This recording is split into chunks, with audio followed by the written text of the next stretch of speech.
Well, protests broke out today in Manhattan after immigration agents arrested a student at Columbia University inside a residential building owned by the school. She was released only a few hours later. According to New York City Mayor Zohran Mamdani, he expressed concerns about her arrest with President Trump during a pre-scheduled meeting between the two. The student, Elmina Agayeva, who is originally from Azerbaijan, later posted on her Instagram saying she is safe and okay and on her way back home. CBS News immigration correspondent Camilo Montoya Galvez joins me now with more.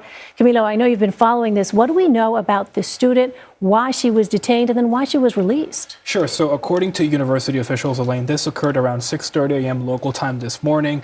According to the school, ICE officials made their way inside one of the residential buildings of the school and used false pretenses, according to school officials, to get in. Apparently, they told security guards and other people inside of that building that they were looking for a missing person. That is the allegation that the school has made.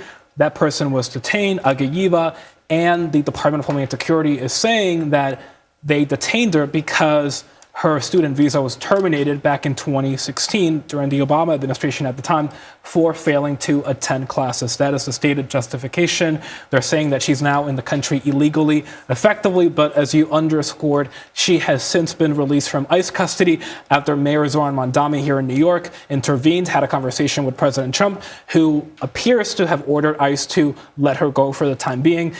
It is still unclear whether she continues to face deportation proceedings. That is likely. But for the time being, even if she does have a deportation case, she can fight that case outside of a detention center. Oh, I want to ask you about another case. You're also following a story out of Buffalo, New York, and an encounter between a refugee and Border Patrol agents. What can you tell us about that? Yeah, Elaine, this is truly a tragic case. We know that local officials in Buffalo are investigating the circumstances surrounding the death of a refugee from Myanmar whose body was found on Tuesday. His name is Nurul Amin Shah Alam, and he had been taken into local custody last year in Erie County, New York, on assault and weapons charges related to an incident from 2025.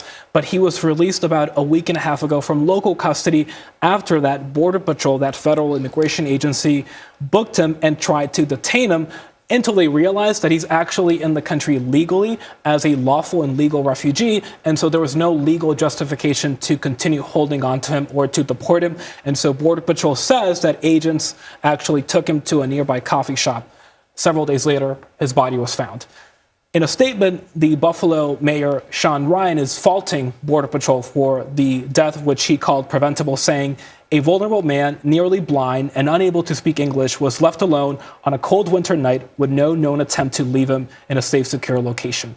CBP, for its part, is telling us that Border Patrol agents offered Mr. Alam, that refugee, a courtesy ride, which he chose to accept, to a coffee shop that agents determined was a warm and safe location near his last known address.